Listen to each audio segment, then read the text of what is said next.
दोस्तों सोचिए, आप दुनिया के उस कोने में फंसे हैं जहां दूर दूर तक सिर्फ सफेद मौत यानी बर्फ फैली हुई है। तापमान है -45 डिग्री सेल्सियस। इतनी ठंड कि अगर आप थूकें तो वो हवा में ही बर्फ बन जाए। आपके पास रहने को घर नहीं है, खाने को राशन खत्म हो चुका है और पूरी दुनिया से आपका संपर्क टूट चुका है।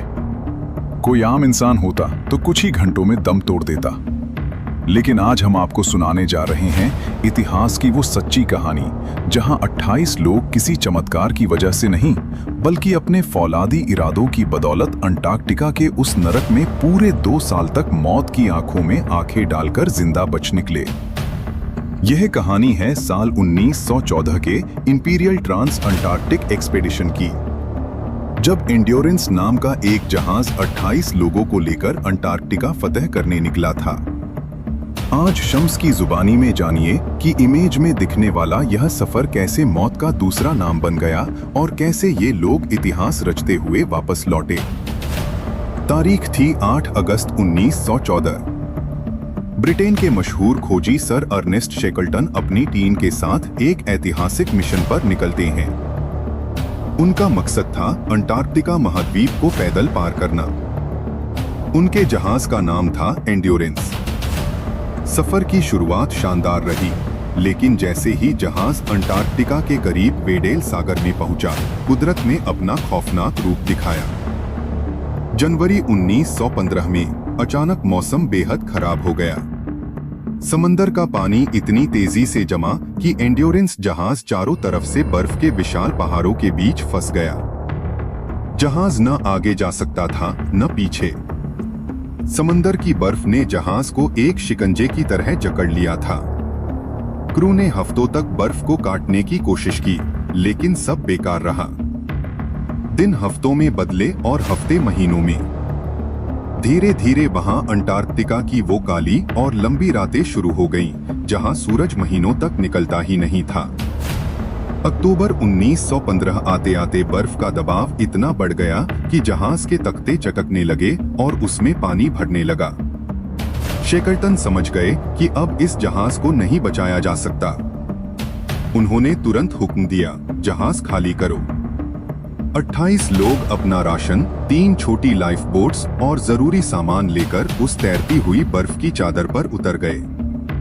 उनके देखते ही देखते एंड्योरेंस जहाज बर्फ के नीचे समंदर की गहराइयों में समा गया। अब वे सचमुच बेघर थे और उनके पास बचने की उम्मीद न के बराबर थी।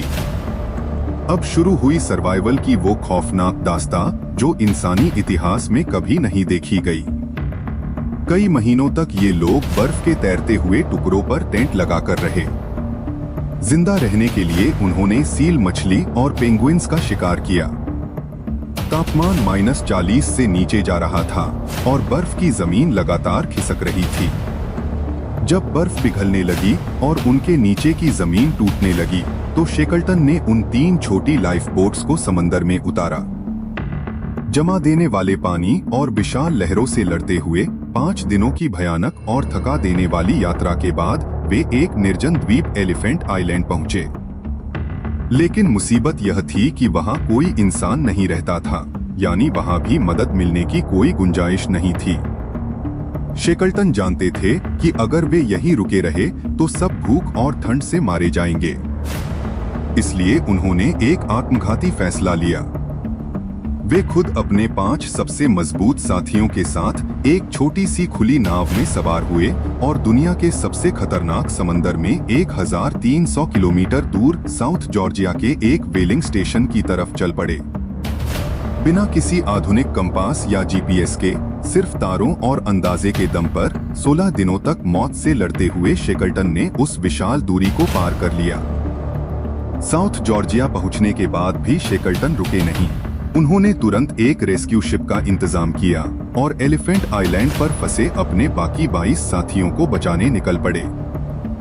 अगस्त 1916 को, यानी पूरे 2 साल बाद, जब शेकल्टन वापस पहुंचे तो जो हुआ उसने इतिहास रच दिया। एलिफेंट आइलैंड पर फंसा एक एक इंसान जिंदा था। जी हाँ, पूरे 2 साल तक अंटार्कटिका के उस नरक में रहने के बाद भी शेकल्टन की शानदार लीडरशिप की वजह से उन 28 लोगों में से एक भी इंसान की मौत नहीं हुई।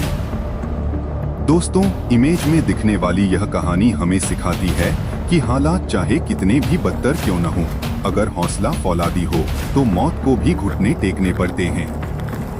आपको यह सच्ची और ऐतिहासिक कहानी कैसी लगी?